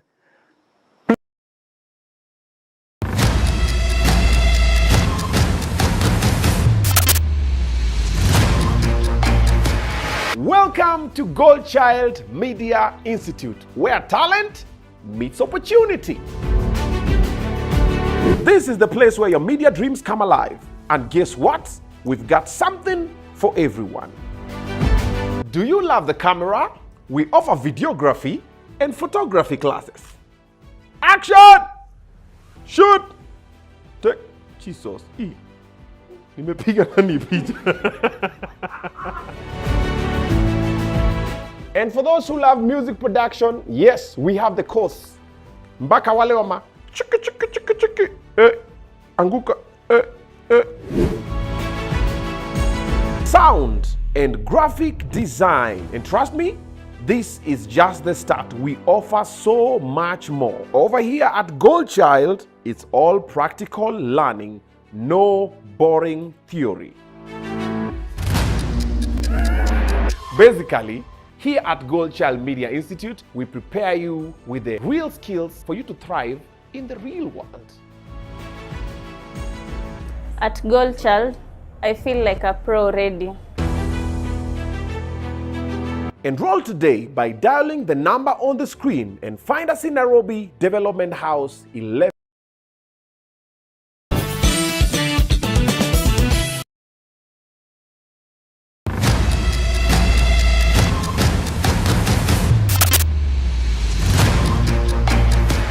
Welcome to Goldchild Media Institute, where talent meets opportunity.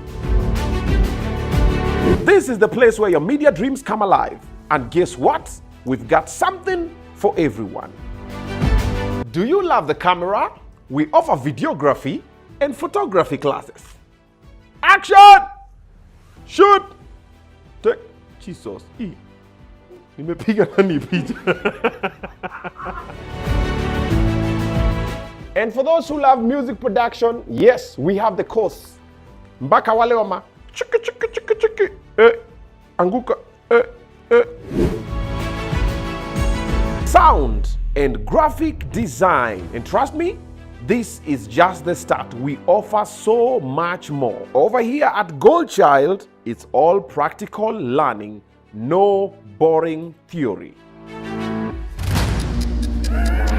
Basically, here at Goldchild Media Institute, we prepare you with the real skills for you to thrive in the real world. At Goldchild, I feel like a pro already.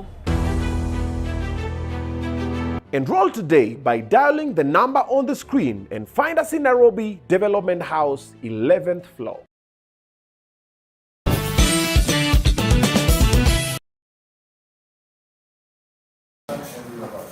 All right. Oh, finally now unaona face yangu sasa ni kama imerudi default settings kidogo. Umaliza kulia? Umelia?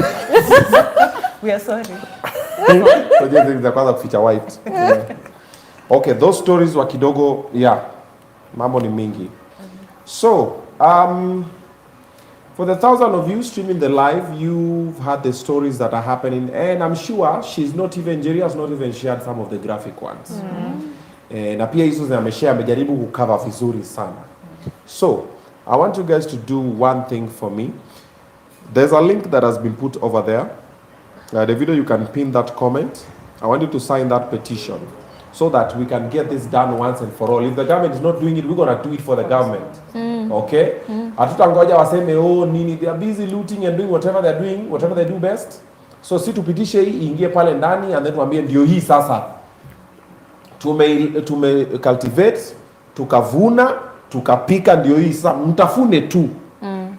Tena washindwe, tuende nao unyo kwa unyo. Sako kwa bako. All right? That is why these ladies are here with a nice project known as Project Red Lipstick. Okay. This project just creating awareness. Let's speak out, let's speak about it, and then let's come together, let's sign the petition. Okay. Anza kwa kusign. Tuanze na kusign. Because we've already spoken about it. Yes, I want to do it right now. Don't worry, I got you, man. I got you. I want to sign account zote mbili. Sign account zote mbili. So, this is why these ladies are here, so that we can do it together. So right now tukiingia, mnajua sisi wote 1,000 of us, that's already 1,000 signatures. Tutakuwa tumeshasonga closer. Then send it to your boyfriend, send it to your mom, send it to your sister, send it to everybody. A question that a lot of people are asking.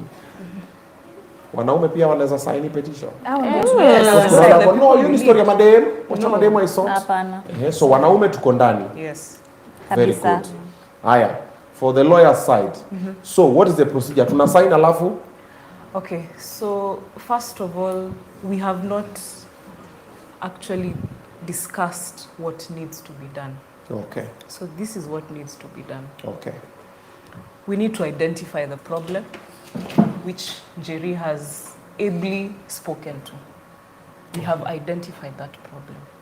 Now, how do we define it under the law? We need to make sure that we capture all aspects. She has talked about family. She has talked about strangers. These are police statistics that we have gotten from the National Police Service. Okay. We need to ensure that if at all this is moving forward, even with the signatures, we need to be very careful at how we word that document or that particular provision of the law. Okay. Because if not, then you find a lot of lacunas and loopholes that would enable these perpetrators to continue getting away with it. So what we want is to include within femicide, the definition, we need to include women and girls. Okay. It is not just happening to adults, it is happening to children. The second aspect would be to cover all types of relationships in the workplace, in schools, romantic relationships. And I'm speaking like this because this has been a success story in Costa Rica. They have had quite a number of femicides in the past, and once they legislated femicide as a distinct crime in that country, then they were able to actually reduce the number of such incidences. And Njeri was also enlightening me. Was it Argentina? Yeah. Yes, that actually they find no use for that law anymore because they properly captured all aspects. In terms of sentencing, we also need to capture quite a lot. The question that I have been asked quite a number of times is, yes, there's the death penalty under our Kenyan law, under the Penal Code. Although it's not mandatory post the Murwatetu case, it's not a mandatory sentence. But if you have a maximum sentence of life and death, then what else can you do to punish these people? Well, for us as the legal team, we are saying probably a maximum, a minimum mandatory sentence for these perpetrators. In Costa Rica, they're given 35 years minimum. You know that if I do this crime, I will lose 35 years of my life before I am released. And that is for the minor ones, right? So it goes as it gets more aggravating, the more the crime gets aggravated, the steeper or the heavier the sentence. So we also need to look at sentencing. We also need to look at how we take care of these cases when they're reported at the police station. The investigative process is very important because the prosecutors cannot do their job without that investigative service.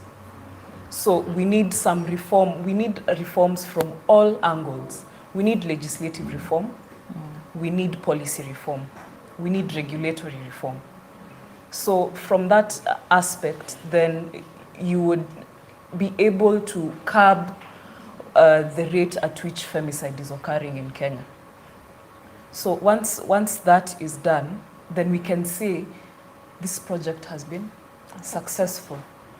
And perhaps you should also add, as a country, we need forensic labs. Yes, you know, that is an aspect where we are really lacking in proving these crimes in court. Prosecutors find it very hard to prosecute these crimes because the services, the investigative services are not up to par. You take a DNA sample and it will take forever. That is justice delayed. That is a person who has been granted bail and is roaming around doing that, repeating that crime all over without checks. So, and to add to that, that also contributes to the length of time. Yes, that case takes. That case takes, which means that justice is denied for a very, very long time. Yes. And the thing with evidence is, so if it is rape, of course you have to present evidence. Evidence will be underwear, let's say. What are the storage facilities within police facility for? Something is stored in a paper bag and it's it's not. It's not preserved. It's not taken care of. So that disintegration of evidence is quite rampant because it will take years and years to prosecute just a rape case or even a murder case, right? There's a case I was doing until I actually gave up because it took about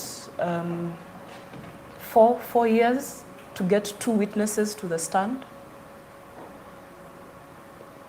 So you see where the problem is. Unatuangalia kao profesa ulipo unasema. Umekuwa ule profesa. You now see where the problem comes in. So we need, before we even say we are taking it to parliament, we need to ensure that everyone understands what femicide is, what are the specific tenets of femicide that would make it separate from the murder and manslaughter. So it needs to be distinct such that even for a prosecutor, when she's brought for the evidence, it is very easy for her to push for a conviction or even go to trial and push for a conviction. It makes work easier. And unfortunately, as she said, resources is limited. They're quite limited in this country, and we need to take care of this problem from the apex. That is the government. But it needs pesa za kuripia state house. Yes, wakona pesa za ku renovate state house, but we don't have vaccines in this country. Yes. What I just wanted to add to what she's saying is it is important for us to note that these reforms that we are asking for will take care of justice across the board. Yes. It won't just be for women or just be for femicide, because the minute you have a proper forensic lab, everyone benefits. You know, the minute that we all stop and ask, why a police station only has 100,000 shillings to run. I mean, the other day there were reports that there's a police station that hadn't paid its rent, and they were being thrown out of wherever they were. They were thrown out. Yes, in this country. The minute we ask ourselves, surely, and we look at that budget and we say, no, rework this.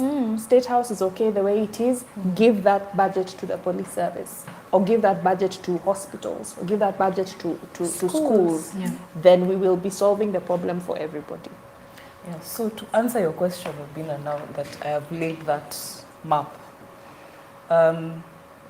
once we sign the petition, we intend, I mean, we reach the numbers in the petition, we intend to present our intentions before Parliament.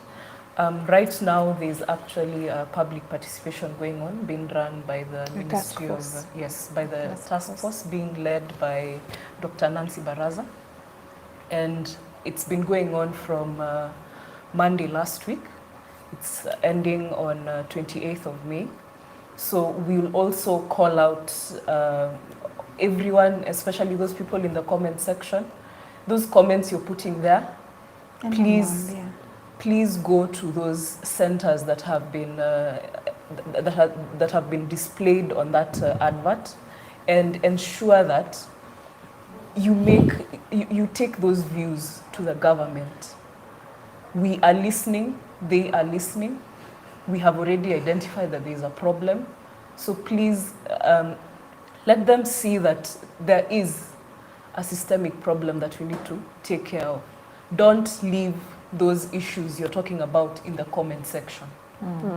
Please go to that center. There are quite a number. I think I will share it with the team so that it can be disseminated, so that at least we get all the views. We need to be inclusive in public participation, and with this show, I think we have been able to propel, or will be able to propel that message forward. So please go out to those centers and put in your views, be it anonymously. If you want to talk about it, please let the authorities know. And from there, the task force will come up with a report. Okay. It will come up with a report, the way they did with the police did in March, I believe. Yes, so once we get that report, we can be able to tailor whatever law or whatever bill we need to ensure that we capture all those aspects that I talked about previously. So please sign the petition. Let's go to the public participation. Let's give all our views, all our problems that you've been facing. And don't think that we're only fighting for women. We know your sons are also being abused, they're also being harmed. These are things we need to bring to the forefront so that we can attack it from that point. Do not lay back. Do not be afraid. Do not be intimidated. And also do not intimidate others. There's something actually we missed to talk about, which is victim shaming. When someone comes and tells you this has happened to me, don't turn them away. We need to ensure that we live as a community. Okay. It is a cultural breakdown, and we need to tackle it from that angle. All righty. Yes. Take out your phone tafadhali. You're watching this live. Link the video. Iko kwenye description hapo. Okay, bam. Okay, so let's sign the petition. Oh wow, that's a very serious picture there. I like it. I see the red lipstick. Do you accept the cookies? No. You don't accept the cookies? Don't accept. We reject, Just mandazis. Yeah. Ama we manage. Or Mandazi. just mandazi. No, here. Oh, just now. Okay. They are signing actually. Yeah, the numbers. Okay, sign the petition, sign the petition. Oh, first name, Steve. Steve. Unaitwa Last Steve? name, yes. Korir. See to Steve Korir. Naambia Korir atoe simu. Oh, yeah, why you guys not on the link, Evo? Si link iko hapo. Yeah, kama uko hapa hivi mazee, get honest. Simu. Yeah, let's sign the petition together. You guys know how we do this thing on Obinna Show Live. We are family, so let's do this together. It's a good cause, so we only need your help on that.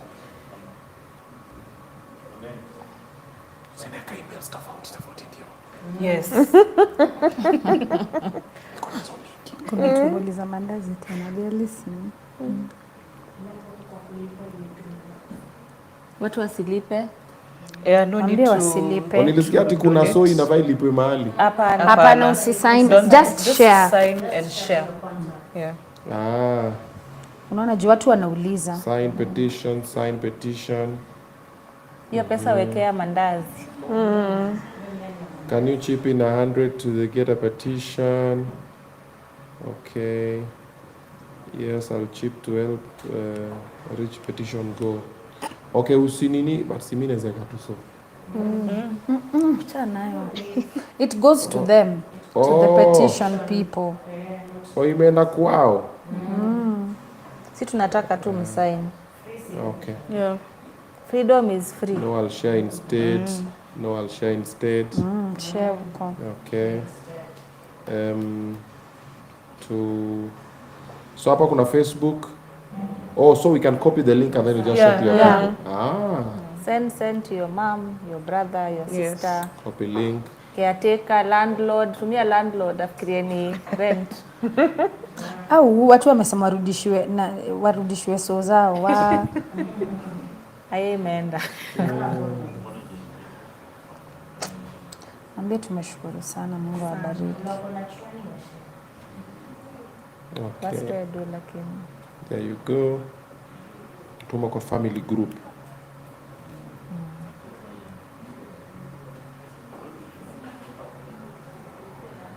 Tuma kwa chama. All right. There you go. Tumia pasta wenu. Mkumbusha.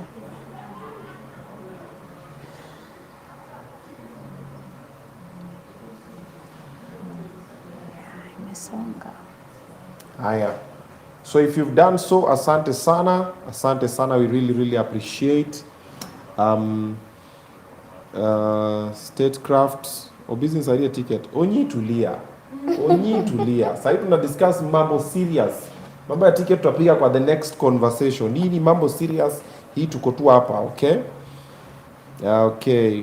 Ndio hiyo sawa. Asanteni for everybody who's there. Asanteni sana.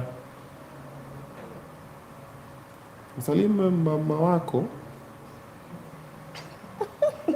Kuna mama wa mtu wako hapa. Mama ya watu wengi sana. Anasema salimia mama wangu. I'm like, what do you mean? Anamaanisha DC. May the real Slim Shady please put your Mimi kwanza wasijui mbona wanatuita wa mama. Wanaita wa mama? Mimi ni mama. Kuna watoi. Mimi ni mama. Mko na watoi. Kama okay. So what most ladies don't know, the fact kama kuna mtoi tayari wewe ni mama. Si mumama. Yeah, kuna mumama, kuna mama, kuna mama. So unaweza kuwa mumama lakini bado ni mama. Hawa ni mama. Mama wine. So hawa ni mamas. Hawa hata wana watoto. No, kama ni wengi ni mamas. Si ndio nimesema ni mamas. No, kama hawana watoto sasa hao ni mabadis. You can't be mabadi. Sasa ni nani anasalamia? Sasa on a period. Hao ni mabadi. So mabadi na wamama. Ni sawa. Asanteni kwa kuja. Naona sasa tuiwachie hapo. Tukiendelea sana tutaharibu. Sasa kazi ya hao Obinna family na kuambia marafiki zao na familia zao, let's sign the petition. And when you see the poster, share it on your Instagram, share it on your TikTok, iweke pale. Okay, nani ameumwa na nini? Mosquito. Hiyo si mosquito. Ukiumwa na umbwa koko haijatibiwa rabies. Umeumwa na Bosco. Yeah. So that's what we're gonna do. Continue the good work. Aki don't stop. Woko na roho. Mimi siwezi. Mimi naweza maliza mtu. Hey! Kwanza nipate mtu ameguza mtoto wangu. Aki mimi tutageuzana majengo ya serikali. Nikienda huko kwa Waitito, yataenda pale City moja. Because I can't even imagine the thought of. Okay? So you're doing a good work. Continue. You're doing a good work by protecting and also legislating and the advocacy. Asante sana. Endeleeni. Mukiacha sana ni atafanya shwari. Okay? On the other end, sign that check. Sign the paper, baby girl. Yeah, sign the paper. And also you said you partnered with someone with the lipstick. Joanna K Cosmetics. Yes, Joanna K. Joanna K Cosmetics. Joanna, dope. Continue, simama na sisi. We need each other. And you know they always say the change starts with you and I. So forget even the petition. What are you doing about it? What am I doing about it? So when you're around yourself, when you're around people, strangers, everybody, let's just be vigilant and let's look out for each other. Let's stop the stigma for the ones who've gone through abuse or the ones who either have been, the ones who've been affected by femicide. Because also when that happens, there are people that we leave behind. Dependents, family, friends, and the whole, the likes. Let's stop the stigma. Okay, let's be with them and for them. Let's accommodate each other. Let's be a little bit kind. The world needs it. We are a little bit lost somewhere in between, even as a country, but we're trying to manage somehow. So how about you start by changing how you think, how you talk, how you react, and even the way she's spoken. The story for Kukula Fair, we joke about it all the time and I think it's a cool thing, but later when you sit down and look in hindsight, you're like, wait a minute. Actually, hii kitu ndo inaongeza chumvi hapa. Okay? So let's try and cut down on those ones. The negative words, nini, your stories are, oh, unajua udem, alikuwa amefanya hivi, ndio sababu. No, let's not look for the bullying Jerry on Twitter. Can it stop? Yes, and Facebook. The lawyers here have to do their job and actually protect Jerry. I'm just putting it out there for the lawyers and advocates who care to listen. I'm not mentioning names. I'm just saying Daisy. Yeah, for security reasons. Missing a lawyer. So I'm just putting it there that Cynthia and Daisy. Yeah, let's find that guy. Thankfully, I'm busy. I don't know who Daisy is, but nimekusikia. Yeah. See Daisy? No. I'm Daisy. That's why I said that I don't get to Daisy. Let's finish. You just call Banana. Obinna, on behalf of the team, thank you so much for chai na mandazi. Thank you so much, everybody, for signing the petition and for being up this late to hear this very important story. All right. Thank you for being an ally. Asante. Yes. We don't take it for granted. Anytime mukienda town munile twende. Kesho. Tupigwe pamoja. Tunaenda town kesho. Atupigwi. Tutakwambia very soon. No, niambie. Let's go about it. Let's come through. Let's tell people on this platform we are going. Use my social media anytime you please. It's a good cause. Thank you. Let's do it. Why not? See, men can do it. Yes. Thank you. Men not can. Men are doing it. We don't take this for granted. Honestly, I'm really, truly grateful. Anytime. This is your home. Thank you for watching. God bless you guys. I'm seeing you guys the next 5 minutes with Ziza's family. Baba yao finally ametoka kwa jela. I remember the last time they came on the show and you spoke about their dad being locked in the prison illegally, nini. Nikasema tunaenda Kitale kuongea na Natembea. Imagine aliwachwa. Because of this platform and because of you guys. And he's here. Thanksgiving. So let's talk about it. After that one, we still have Steve Simple Boy. Na amekaa na wife yake. Na wako hapo kwa parking lot. Na kwambia Dragon Motor Testing. Wow.